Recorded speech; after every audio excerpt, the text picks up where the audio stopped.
नमस्कार दोस्तों, तो आज हम देखेंगे लिटिल वुमेन ड्रामा का एपिसोड 3। तो एपिसोड 3 के स्टार्टिंग में दिखाता है कि डायरेक्टर शिन की कार क्रैश हो जाती है और सीधे ऊपर से नीचे गिर जाती है। इंजू डायरेक्टर शिन को बचाने की बहुत कोशिश करती है, सीपीआर भी देती है, पर वो नहीं बचते।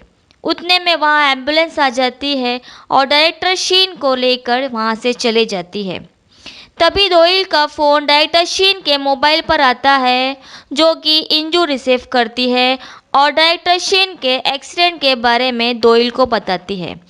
तभी इंजू का ध्यान उस ब्लू ऑर्चिड फूल पर जाता है।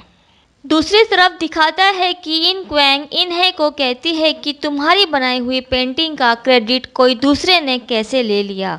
क्या तुम्हें कोई परेशान कर रहा है? क्या तुम किसी के दबाव में आके ये सब कर रही हो? इन्हें बोलती है कि ऐसा कुछ भी नहीं है। पार्क ह्यूरिन की मदर ने मुझे प्रॉमिस किया है कि वो मुझे आर्ट की स्टडी के लिए अब्रॉड भेजेगी। बस वही जाने के लिए मैंने अपनी बनाई हुई पेंटिंग का श्रेय पार्क ह्यूरिन को दे दी। इन क्वैंग इन्हें को समझाने की बहुत कोशिश करती है, पर वो कुछ भी सुनने को तैयार नहीं होती। स्कूल की छुट्टी होने के बाद इन क्वैंग इन्हें को मैसेज करती है कि हम साथ में ही घर चलेंगे। तो इन्हें का रिप्लाई आता है कि मेरा कुछ प्लान है, इसलिए मैं पहले ही स्कूल से चली गई हूँ। इन क्वैंग वहाँ के स्टूडेंट से पूछती है तो उसे पता चलता है कि पार्क ह्यूरिन अपने जीतने की खुशी में पार्टी रखी होती है और इन्हें भी वो पार्टी में होती है। इन क्वैंग पार्क ह्यूरिन के पार्टी में पहुंच जाती है, पर उसको अंदर जाने नहीं दिया जाता। इतने में पार्क जे-सेंग वहां आ जाता है और उसे अंदर जाने देता है, पर इन्हें इन क्वैंग को देखकर छुप जाती है। इन क्वैंग को बाहर कर दिया जाता है। वो गुस्से में आके बहुत ज़्यादा ड्रिंक कर लेती है और एक पोल पर चढ़ जाती है और इन्हें को ज़ोर ज़ोर से आवाज़ देने लगती है। उस पार्टी में मैरी भी होती है और वो ये सब अपने मोबाइल में रिकॉर्ड कर लेती है और कहती है कि अब तो ये ज़रूर फायर हो जाएगी। इन्हें को पार्टी में बहुत एम्बैरेस फील होता है और वो वहाँ से चली जाती है और बाहर निकलकर अपने बहन इन क्वैंग को संभालती है। उतने में वहाँ पुलिस भी आ जाती है, पर पार्क जे-सेंग पुलिस को वापस कर देता है। इन क्वैंग पार्क जे-सेंग से कहती है, तुम इतने पैसे वाले हो तो तुम मेरी बहन के पीछे क्यों पड़े हो? मैं पूरी दुनिया में सबसे ज़्यादा अपनी छोटी बहन से प्यार करती हूँ। अगर इसे कुछ भी हुआ तो मैं तुम्हें छोड़ूंगी नहीं। नेक्स्ट सीन में दिखाता है कि हॉस्पिटल में दोइल इंजू से मिलने आता है और उसका फ़ोन उसको वापस कर देता है, जो कि उस एक्सीडेंट साइट पर मिला था। दोइल इंजू को कहता है कि तुम्हें पुलिस को ये स्टोरी बतानी है कि तुम कंपनी में रिज़ाइन दे चुकी हो और तुम वहाँ से बस जा ही रही थी। उतने में डायरेक्टर शिन के कार का एक्सीडेंट हुआ और तुमने डायरेक्टर शिन को वहाँ पे सीपीआर देने की कोशिश की, एम्बुलेंस को बुलाया बस। दोइल कहता है कि हुआयंग ने जाने के पहले 2 बिलियन वॉन कैश निकाला था। हमने हुआयंग के पापा उनके फैमिली मेम्बर से पूछताछ की, पर पैसे किसी के पास नहीं है और अब उनके फ्रेंड में सिर्फ तुम ही बची हो, तो पैसे तुम्हारे पास होना चाहिए। तो अच्छा होगा कि तुम पुलिस को ये सब ना बताओ और पैसों को अपने पास ही रखो, वरना पैसे वापस वहीं चले जाएंगे और उसका use as a black money fraud कामों में होगा। ये सब सुनकर इंजू को डायरेक्टर शिन की बात याद आती है कि वो कह रहे थे कि हमारे से ऊपर भी कोई है और हमें उससे सावधान रहना चाहिए। इंजू को लगता है कि कहीं दोइल भी उस व्यक्ति से मिला हुआ तो नहीं है। क्या डायरेक्टर शिन के एक्सीडेंट के पीछे दोइल का हाथ है? दोइल कहता है कि 2 बिलियन वॉन कैश जो गायब हुए हैं, जो तुम्हारे पास है, उसको हम ऐसे दिखाएंगे कि लगेगा कि वो डायरेक्टर शिन के पास है। डायरेक्टर शिन भी तो ऐसा ही करते थे। जो व्यक्ति मर जाता था उस पर वो सारा ब्लेम डाल देते थे और ये सब से तुम भी सेफ रहोगी, तुमको कुछ नहीं होगा। उसके बाद दिखाता है कि पार्क ह्यूरिन की मम्मी वोंग सैंग अपनी सेक्रेटरी को डांट रही होती है कि तुमने इन्हें के फैमिली के बारे में हमें सब कुछ क्यों नहीं बताया था। हमने तुमसे ऐसी लड़की ढूंढने बोली थी जो गरीब हो, जिसको हम कंट्रोल में कर सके। अब उसकी एक बहन है जो कि एक रिपोर्टर है, पर पार जेक सेंग को इससे कोई भी फर्क नहीं पड़ता। वो कहता है कि अब मुझको ये मालूम पड़ गया है कि उस रिपोर्टर की सबसे बड़ी कमज़ोरी क्या है, कि वो अपनी छोटी बहन को सबसे ज़्यादा प्यार करती है। उसके बाद दिखाता है कि घर पे इनक्वेंग को मैसेज करती है कि आज का दिन मेरे लिए सबसे ज़्यादा खराब और शर्मसार करने वाला दिन था। तुमने आज का दिन मेरा पूरा खराब कर दिया और मैं अब तुमसे बात नहीं करूँगी, मैंने तुम्हें ब्लॉक कर दिया है। उधर इंजू हुआयंग के कुछ डॉक्यूमेंट देख रही होती है तो उसमें उसको एक नाम पता चलता है, वोंग सेंगवू, जो कि उनकी कंपनी का सीईओ था। इंजू उससे मिलने जाती है कि शायद उससे मिलके कुछ पता चले, और जब वो हॉस्पिटल में पहुंचती है तो वो सेंगवू को हुआयंग से जुड़ी हर एक बात बताती है। साथ में वो 2 बिलियन वॉन जो उसके पास रखे थे वो बात भी उसे बताती है। इंजू कहती है कि मैं हरदम से चाहती थी कि मेरे पास बहुत सारे पैसे हो, जिससे मैं अपने और अपनी बहनों के लिए एक अपार्टमेंट ले सकूं, पर पैसे ऐसे मिलेंगे इसके बारे में नहीं सोचा था। आप ये पैसे रख लो, मुझे ये पैसे नहीं चाहिए। सैंगवू कहता है कि जब मैं कंपनी में सीईओ बना था तो मुझे भी इस बारे में पता चला था, इसीलिए मैंने भी अपने फादर पर केस किया था कि वो ये सब फंड चुरा रहे हैं। तो ये काम कभी भी रुकेगा नहीं। आज कोई और कर रहा है, कल कोई और करेगा, और ये काम कभी भी ख़त्म नहीं होगा। और अगर तुम ये पैसों को वापस भी करोगी तो ये पैसे दोबारा से वही लोगों को मिल जाएंगे जो ये काम कर रहे हैं। इससे अच्छा ये है कि तुम ये पैसों को खर्च करो, अपनी सारी इच्छाएं पूरी करो। सैंगवू इंजू को कुछ बुक्स देता है जिसमें इन सारे फंड्स के बारे में सारी इन्फॉर्मेशन थी, कि कौन कितना रखता है और उस फंड्स के यूज़ किस प्रकार किए जाते हैं। ये सब इन्फॉर्मेशन उस बुक्स में डिटेल में दिया हुआ था। उतने में वहाँ पर दोइल आ जाता है, जिसकी वजह से सैंगवू इंजू को वहाँ से भगा देता है खिड़की से। दोइल वही बुक्स के लिए अंदर आया होता है जो उसने इंजू को दे दी है।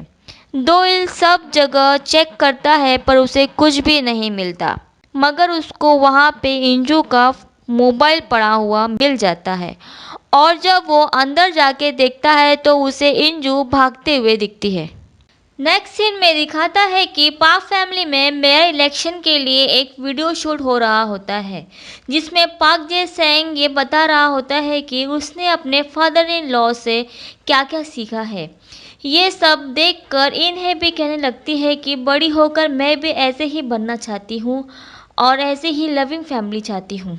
उसके बाद के सीन में दिखाता है कि इंजू ये बस का वेट कर रही होती है, तभी वहाँ पे दोइल आ जाता है बेटे को छोड़ के, और उसे अपनी कार में बैठा लेता है।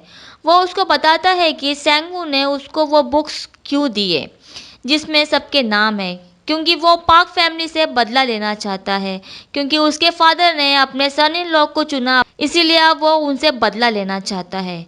और अब उसने तुमको ये बुक्स पकड़ा दी जिससे उसका बदला अब तुम ले सको।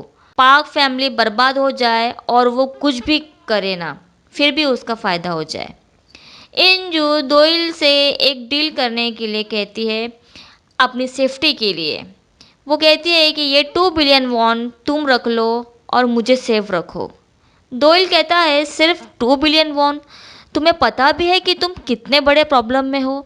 पर वो कहता है कि मैं इन बुक्स की वजह से बहुत सारे पैसे कमा सकता हूँ, तो इसीलिए क्यों ना हम ऐसी डील करें 50-50, 50 तुम्हारा 50 मेरा। और वो इंजू से कहता है कि तुम एक तूफान की तरह हो, जहाँ भी जाती हो वहाँ का रुख बदल देती हो। दोइल इंजू की मदद इसलिए भी करना चाहता था क्योंकि वो हुआयंग की फ्रेंड थी। हुआयंग को तो वो बचा नहीं पाया, परंतु वो इंजू को सेफ रखना चाहता था। दोनों एक साथ काम करने के लिए तैयार हो जाते हैं। दूसरी साइड दिखा रहा होता है कि ज्वेंगू ये इनक्वेंग को दिखा रहा होता है कि मैं एक यूट्यूबर हूँ, और वो अपनी वीडियोस इनक्वेंग को दिखाता है, और कहता है कि तुम्हारी भी अब जॉब चली ही जाएगी तो तुम्हें भी अब यही करना पड़ेगा, तुम्हारी वीडियोस मैं बना दिया करूँगा। इन क्वेंग जब उसके वीडियोस देखती है तो उसे बहुत अच्छा लगता है। तभी उसको उस इन्फॉर्मेंट के भाई का फ़ोन आ जाता है जिसको वो अपना कार्ड देकर आई थी फ्यूनरल पे। वो उसे मिलने बुलाता है और उसको एक पेन ड्राइव देता है जिसमें सीसीटीवी फुटेज थी 4 साल पहले की, जिसमें दिखाता है कि सुसाइड विक्टिम हॉस्पिटल में एक ब्लू कलर सा कुछ उसके हाथ में होता है और वो उसको स्मेल कर रहा होता है। पहले तो उन लोगों को कुछ समझ में नहीं आता है कि वो इस वीडियो में किस चीज़ को सूंघ रहा था। फिर तभी इनक्वेंग की नज़र उस ब्लू ऑर्चिड फूल पर पड़ती है जो उस एक्सीडेंट साइट पर मिला था। फिर वो दोनों समझ जाते हैं कि वो आदमी इस फूल को ही सूंघ रहा था और ये वही केस था जिसमें पाक जे-सेंग इन्वॉल्व था। उसके बाद दिखाता है कि इंजू इन्हें को कुछ पैसे देती है खर्च करने के लिए और तभी इन्हें बताती है कि वो अगले महीने बोस्टन जा रही है पढ़ने के लिए। वो कहती है कि मेरी एक फ्रेंड है पाक यूरिन, मैं उसके साथ ही बोस्टन जा रही हूँ। पहले उसकी मम्मी उसके साथ जाने वाली थी मगर इलेक्शन की वजह से उनका जाना कैंसिल हो गया, इसीलिए अब मैं जा रही हूँ और सारा खर्चा पाक यूरिन की मम्मी ही उठाने वाली है। इंजू बहुत गुस्सा हो जाती है और कहती है कि अगर तुम्हें फ़ॉरेन जाना है तो वो मैं तुम्हें भेजूँगी और कोई नहीं भेजेगा। इन्हें भी गुस्सा हो जाती है और कहती है कि तुम मेरे लिए क्या क्या करोगी, फिर से कोई अमीर लड़के से शादी करोगी। इंजू कहती है कि चाहे कुछ भी करना पड़े, चाहे शादी ही क्यों ना करना पड़े, पर तुम्हारा फ़ॉरेन जाने का सपना मैं ही पूरा करूँगी। इंजू उसे समझाने की कोशिश करती है कि इस दुनिया में कुछ भी फ्री में नहीं होता, न जाने इसके बदले में वो तुमसे क्या मांग ले। इन्हें कहती है कि तुम मुझे नहीं रोक सकती क्योंकि मम्मी ने कॉन्सर्ट फॉर्म पर पहले से ही साइन कर दिया था।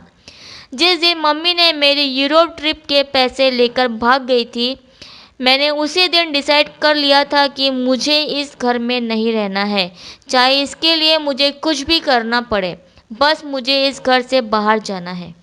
नेक्स्ट डे इंजू वू सेंग से मिलती है और उसको पैसे दे देती है और कहती है कि मैं अपने बहन का खर्चा खुद ही उठा सकती हूँ।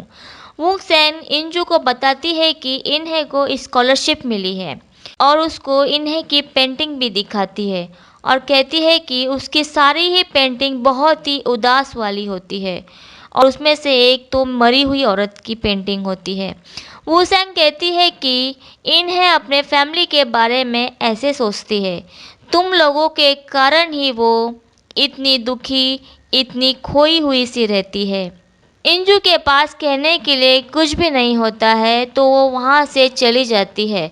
वो सेंग सोचती है कि ये लोग इतने गरीब हैं तो इनके पास इतने महंगी हील्स और इतने सारे पैसे किधर से आए। वहाँ से इंजू सीधे योगा सेंटर जाती है जिधर उसे पुरानी बातें याद आती है कि उसकी एक छोटी बहन भी थी जो कि मर चुकी होती है। उसके बाद दिखाते हैं कि ज्वेंग हू ये ब्लू ऑर्चिड फूल के बारे में पता लगाता है, जहां उसको मालूम पड़ता है कि इस फूल को घोस्ट ऑफ वियतनाम भी कहते हैं। वियतनाम वॉर के बाद यूएस सोल्जर उसे यूएस लेकर गए थे, पर वहां पर उसकी अच्छी ब्रीडिंग नहीं हो पाई, इसीलिए अब ये फूल बहुत थोड़े से बचे हैं। उधर घर पर इन क्वेंग को किमची बॉक्सेस में रखे हुए पैसे मिल जाते हैं।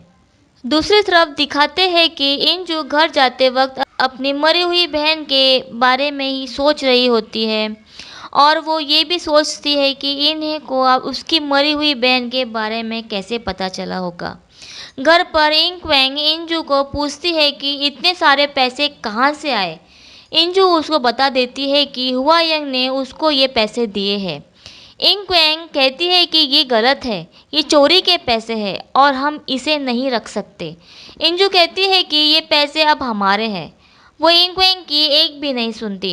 इंक्वेंग बोलती रहती है कि इन्हीं पैसों की वजह से हुआ यंग मारी गई है और अब इनके कारण तुम्हारी जान भी खतरे में पड़ सकती है। तब इंजू इंक्वेंग को बताती है कि एक बार जब हम छोटे थे हमारे पापा की दुकान बंद हो गई थी। उस समय हमारे और एक छोटी बहन भी थी। इंक्वेंग कहती है पता है मुझे इन्हें। इंजू कहती है नहीं, इन्हें नहीं, हमारी और एक दूसरी बहन थी जो 2-3 साल की ही रही होगी। वो बहुत बीमार चल रही थी और हमारे पास उस वक्त पैसे नहीं थे कि हम उसका इलाज करा पाए, जिसके कारण वो मर गई। इनक्वेंग कहती है कि मुझे तो कुछ भी याद नहीं है।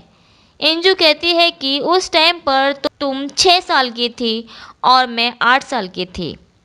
तभी से पापा ने दारू पीना शुरू कर दिया, मम्मी परेशान रहने लगी और तुम्हें भी आंटी के पास भेज दिया गया और उसके बाद से हमने कभी भी इस बारे में बात नहीं की। पर मैंने एक बात समझ लिया था कि पैसे के बिना इंसान मर जाता है। मैं सोचती थी कि किसी भी तरीके से हमारे घर में पैसे आ जाए, चाहे उसके लिए पापा को चोरी ही क्यों ना करना पड़े, ताकि हम जिंदा तो रह सकें। पैसों की वजह से मैंने एक कॉन आर्टिस्ट से शादी करी, पैसों की वजह से तुम आज तक आगे नहीं बढ़ पाई और पैसों की ही वजह से आज इन्हें की ज़िंदगी ऐसी है। इनक्वेंग कहती है मैं गरीब हूँ, इससे मुझे कोई फ़र्क नहीं पड़ता। जिस स्कूल में मैं पढ़ती थी वहाँ पर भी सबसे ज़्यादा गरीब मैं ही थी। क्लास में कोई भी चोरी होती थी तो उसका इल्ज़ाम मुझ पर ही लगाया जाता था। इसीलिए मैंने डिसाइड किया था कि मैं गरीब रहना पसंद करूँगी पर चोरी कभी नहीं करूँगी। और अगर तुमने ये पैसे रखे तो मैं पुलिस को इन्फॉर्म कर दूँगी। इंजू कहती है कि पहले मैं अपनी सारी इच्छाएं पूरी करूँगी, ये पैसों को खर्च करूँगी और उसके बाद मैं खुद ही पुलिस के पास चली जाऊँगी। इंजू उसके बाद वहाँ से चली जाती है अपने आंटी से मिलने। वो उनसे मिलकर कहती है कि मुझे एक घर खरीदना है और मेरे पास इतने रुपए हैं। आंटी कहती है मैं तुम्हारी मदद क्यों करूं? इंजू कहती है कि इसीलिए क्योंकि तुम्हें कहीं ना कहीं पछतावा है कि तुम मेरी छोटी बहन को बचा नहीं पाई थी, इसीलिए तुमने फिर इनक्वेंग को अपने पास रख लिया और अब अगर तुम हमारी मदद करती हो तो शायद तुम्हारा पछतावा कुछ कम हो जाए। नेक्स्ट सीन में दिखाता है कि इन्हें पाक यूरिन के घर पर होती है। उसे वहाँ पर कुछ सोल्जर के पुतले और एक डॉल हाउस दिखता है। इन्हें वो डॉल को वहाँ से उठा लेती है पर पाक जे सेंग उसे देख लेता है, पर वो ऐसे प्रिटेंड करता है कि जैसे उसने कुछ नहीं देखा। वो इन्हें को अपने बचपन की स्टोरी बताता है। वो कहता है कि मैं एक ड्राइवर का बेटा था और मैं अक्सर सेंग वू के खिलौने उठा लिया करता था क्योंकि वो उससे जेलस फील करता था। वो कहता है कि मैंने इस पोजीशन पर आने के लिए बहुत सारे सेक्रीफाइसेस किए हैं। वो इन्हें से पूछता है कि क्या तुम भी अपनी ज़िंदगी बदलना चाहती हो, चाहे फिर उसके लिए तुम्हें कुछ भी सेक्रीफाइसेस करना क्यों ना पड़े। क्या तुम उस इंसान को धोखा दे सकती हो जिससे तुम सबसे ज़्यादा प्यार करती हो। इन्हें के फेस से तो लग रहा था कि वो ये डील एक्सेप्ट कर ही लेगी और यहीं पे एपिसोड 3 ख़त्म हो जाता है। अगर आपको ये वीडियो पसंद आया हो तो प्लीज़ मेरे चैनल को लाइक करें, सब्सक्राइब करें और वीडियो पे बने रहने के लिए खमज़ामिदा।